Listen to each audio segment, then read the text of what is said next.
ये जमीन का विवाद है, मामला है। उसने मेरे पति को मार दिया था और आज कोर्ट का फैसला आया है उससे। और धारा 302 में आजीवन कारावास 50,000 रुपये जुर्माना। इस प्रकार जो अधिकतम सजा है वह आजीवन कारावास और प्रत्येक पर 85,000 रुपये अर्थदंड के रूप में दंडित किया गया।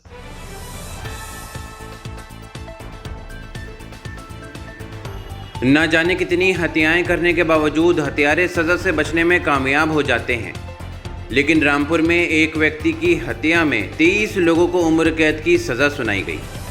ये सब हुआ 20 बीघा ज़मीन और 20 साल की रंजिश, और जब हत्या हुई तो फिर मुकदमे में 20 लोगों ने गवाही भी दी। अभियोजन की भरपूर पैरवी और गवाहों की अटूट गवाही के चलते एक व्यक्ति की हत्या में 8 साल तक चले मुकदमे में 23 लोगों को रामपुर की जिला जज की अदालत ने आजीवन कारावास और हर व्यक्ति को 85,000 के अर्थदंड की सजा सुनाई गई। ये रामपुर जनपद में थाना मिलक का ये मामला है और इस मामले में दिनांक 22/7/2017 की घटना है ये। इसमें जो वादी मुकदमा का भाई संजीव पांडे और उसके साथ में उसके भाई और एक दो अन्य रिश्तेदार अपने खेत पर गए थे और इन लोगों की जो मुल्जिमान है उनसे जो सरकारी ज़मीन है उसको लेकर के, ग्राम समाज की ज़मीन को लेकर के रंजिश चली आ रही थी और इसी रंजिश के नाते घटना वाली दिनांक पर सभी मुल्जिमानों ने एक राय मशवरा होकर अटैक किया और ये अटैक जो था ये फायर आर्म इंजरी भी आई थी और इसके अलावा शार्प वेपन और डेडली वेपन भी यूज़ किए गए थे इस घटना में। इस घटना में एक व्यक्ति जिसका नाम संजीव पांडे है, जो कि वादी मुकदमा का भाई था, उसकी दौरान इलाज मौत हो गई थी, जो घटना में चोटें आई थी। इसके अतिरिक्त 3 लोग जो थे इसमें घायल हुए थे। तो इस घटना को लेकर के जो मृतक है उसके भाई बाबूराम ने थाना मिलक पर एक मुकदमा पंजीकृत करवाया था और ये मुकदमा 147, 148, 149, 307 और 302 आईपीसी में पंजीकृत कराया गया। सर ये कितने दिन मुकदमा चला सर? ये मुकदमा जो 2017 को, ये जैसा कि मैंने बताया कि 22/7/2017 की घटना थी, तो ये 22/7/2017 को मुकदमा पंजीकृत हुआ था। उसके बाद में विवेचना के बाद में इसमें 17 लोगों के खिलाफ सन 2017 में चार्जशीट दाखिल हो गई थी। बाकी 6 लोगों की चार्जशीट जो थी, आरोप पत्र, वह 2018 में दाखिल हुई थी।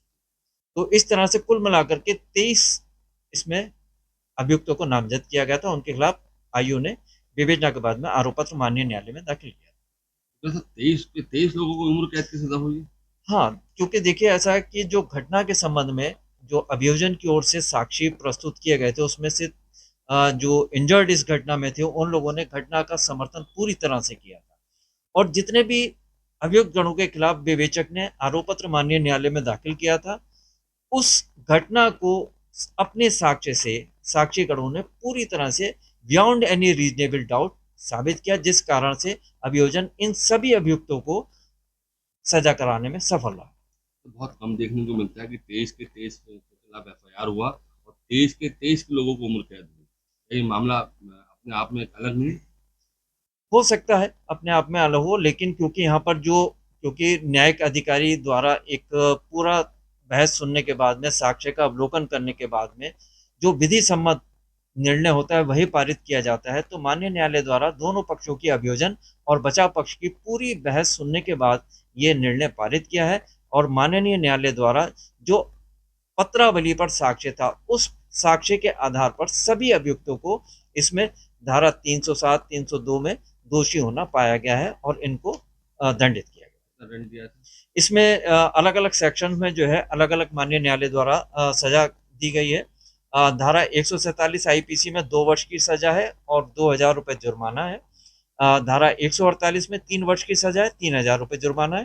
धारा 307 में 10 वर्ष की सजा है और 30,000 रुपये जुर्माना है और धारा 302 में आजीवन कारावास, 50,000 रुपये जुर्माना।